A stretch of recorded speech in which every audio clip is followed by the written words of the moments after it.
នៅពេលដែលសត្វសាហាវវាប្រហារអ្នកតើអ្នកគួរជ្រើសរើសបែបណាជាអ្នកប្រមាញ់អាជីពតើខ្ញុំអាចដឹងថាសម្បុកដោយគ្មានជក់ពីដោយរបៀបណាប្រឈមមុខនឹងការប្រញាប់ប្រញាល់ចេញរើសកាំភ្លើងបាញ់ពីធុងដោយមិនស្ទាក់ស្ទើរបាញ់ចំក្បាលគាត់ហើយយកគាត់ទៅទោះបីជាមានធាតុល្បែងនៅទីនេះក៏ដោយប៉ុន្តែដើម្បីបង្ហាញពីសមត្ថភាពរបស់ខ្ញុំនៅចំពោះមុខក្រុមត្រូវតែធ្វើការជ្រើសរើសជាការពិតណាស់មានករណីលើកលែងអ្នកប្រមាញ់ដែលគ្មានបទពិសោធន៍មួយចំនួនជាញឹកញាប់នៅពេលដ៏សំខាន់បំផុតខកខានពេលវេលាដ៏ល្អបំផុតត្រូវបានគូសដល់ដីដើម្បីទៅផ្ទះឆាប់ដើម្បីកែសម្រួលវីដេអូខ្ញុំបានទិញ Tesla ពី Gazzy.com ចំណាយត្រឹមតែ99,000ប៉ុណ្ណោះទិញយានជំនិះថាមពលថ្មីដែលបានប្រើនៅលើ Gazzy.com ថ្មីនេះក្រុមហ៊ុន Gazzy បានបញ្ចេញរថយន្តថាមពលថ្មីរាប់ពាន់គ្រឿងទាំងអស់ពីបុគ្គលនិងអ្នកលក់ដុំលក្ខខណ្ឌរថយន្តដូចគ្នាអាចសន្សំបានរាប់ម៉ឺនយន្តយ៉ាងងាយការបាត់ខ្លួនគឺជាការខាតបង់ដ៏ធំមួយបុគ្គលិកប្រភពថាមពលថ្មីរបស់ Gazzy សន្សំប្រាក់បានកាន់តែច្រើនប្រហែលជាមានតែអ្នកក្លាហានប៉ុណ្ណោះដែលអាចទទួលបានច្រើនជាងនេះមូលហេតុដែលធ្វើឲ្យខ្ញុំអស់សង្ឃឹមក្នុងការប្រយុទ្ធជាមួយគាត់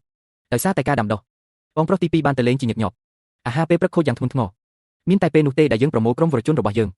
ធ្វើការសងសឹកយ៉ាងសាហាវទៅលើពួកគេប៉ុន្តែរសជាតិរបស់គាត់មិនអាចទទួលយកបានទេសូម្បីតែវ៉ាន់ខេក៏មិនចង់ញ៉ាំច្រើនដែរ